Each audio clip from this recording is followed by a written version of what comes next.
What's up, guys? Welcome to another Battlefield 3 Ultimate Showdown, and this time we're doing the M249 versus the MG36, which were two of the most popular LMGs in the last rounds of the showdown, and I thought it would be awesome to see them square off because they are pretty similar, but they each have different characteristics that set themselves apart.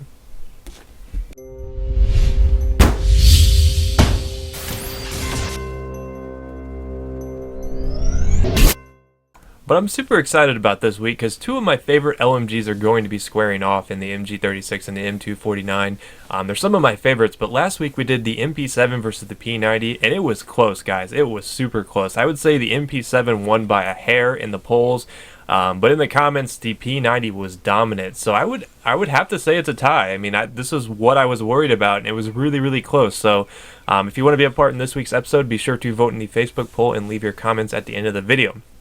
So this week, two LMGs, and people love the LMG episodes because they're those animals that are really, really strange. They're hard to control. And if you look at the stats on these two guns, you look at them like, well, they're pretty similar. You know, you see the M249 as 800 rounds per minute versus the MG36 is 750. The reloads are obviously a lot different. One is magazine, one is belt fed, so the M249 is going to reload a lot slower than the MG36 by almost 2 seconds. Now, the one advantage the M249 does have over the MG36 in terms of ammo is it has a substantial amount more. If you're watching this post-patch but pre-next patch, so before Close Quarters DLC, you may notice that I don't have extended mags on the MG36. That is because DICE messed up a little bit, and they are now glitched to the point where you don't have extended mags, so you only get 51 rounds as opposed to 100. So we'll act like this has 100 because I have a sneaking suspicion that DICE will fix it so that the MG36 will once again have its extended mags. But in terms of ammo, the M249 is the way to go. This thing has a ton of ammo, and that's one of the things I love so much about this weapon. It just has so much ammo. It really has low recoil compared to the other belt-fed LMGs like the M60, the M240 Bravo. What's the other one? The PKP. They all have a substantial amount of recoil. Other than maybe the Type 88, it doesn't really have a whole lot of recoil. But for the most part, the LMGs in this game really got a nerf in terms of the recoil patterns. And even the M249 seems to have a lot more recoil than it used to have, which makes it kind of hard to control. That's one of the things that I don't really like about it now. Like, they increased the initial aim fire on it, so when you first fire, your recoil is going to be a lot higher. It's almost a 4.0, which is, if you compare it to some of the assault rifles, that's extremely, extremely high. Now, granted, once you start like sustained fire with either a bipod or just sustained fire in general from the hip and or from the shoulder, the recoil time patterns kind of even out a little bit. So that's one of the things you have to look for when you're looking at these weapons is the recoil. Like the MG36 has really, really low recoil in comparison to the 249, which it actually used to be one of the lowest recoil LMGs in terms of the belt fed. But now I would say they're all pretty much even in terms of recoil, and that kind of bothers me. So I tend to lean more towards the MG36 in certain situations because it's basically a glorified assault rifle now. It shoots fairly quick, 750 rounds per minute. That's pretty fast. I mean, that's up there with the M16, but below the M4. So it can compete with assault rifles, and the same is true for the M249. But like I said, the fact that they did kind of nerf it to the fact where the aim fire on this thing is pretty substantial, it makes it a lot harder to get, to be really aggressive with it. So with the MG36, I tend to run heavy barrel actually.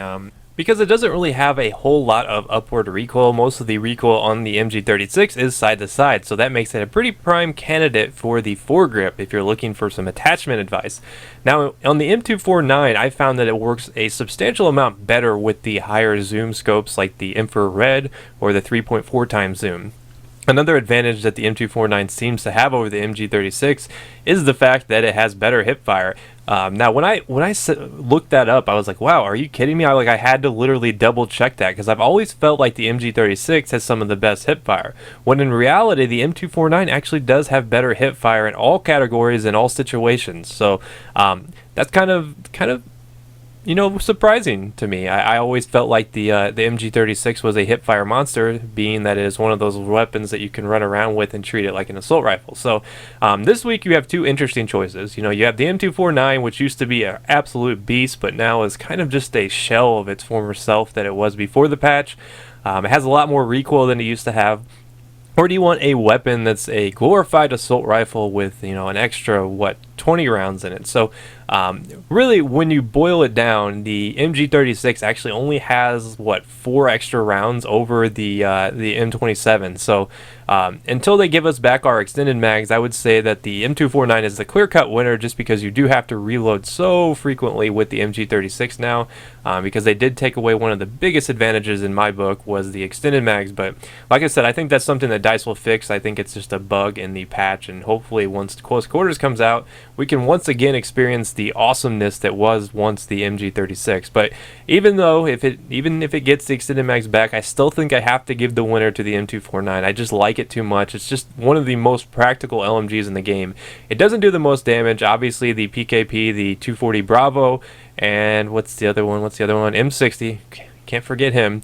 Obviously, those do the they're the heavy hitters, whereas the M249 is the fast fire rate one. So in terms of damage, there's no difference between the 249 and the 36. I just think the fact that you have so much more ammo, and the fact that it just overall seems to fire, obviously it fires faster, so to me it seems to get the job done a lot better than the MG36. So this week my winner is the M249. So let me know in the Facebook poll what you guys think. I'm kind of not sure which way this one will go, because I know there's a lot of fans for both, so I'm pretty interested to see what you guys think about these two LMGs, because LMGs are some of the more polarizing weapons in the game. You either love them or you hate them. But if you missed any of the last episodes, we did our first Ultimate Showdown last week between the P90 and the MP7. Awesome episode between two past winners, and before that we did the QBZ95 versus the G53. So check either of those out. Be sure to vote in the Facebook poll and subscribe, and I'll see you guys next time. Peace.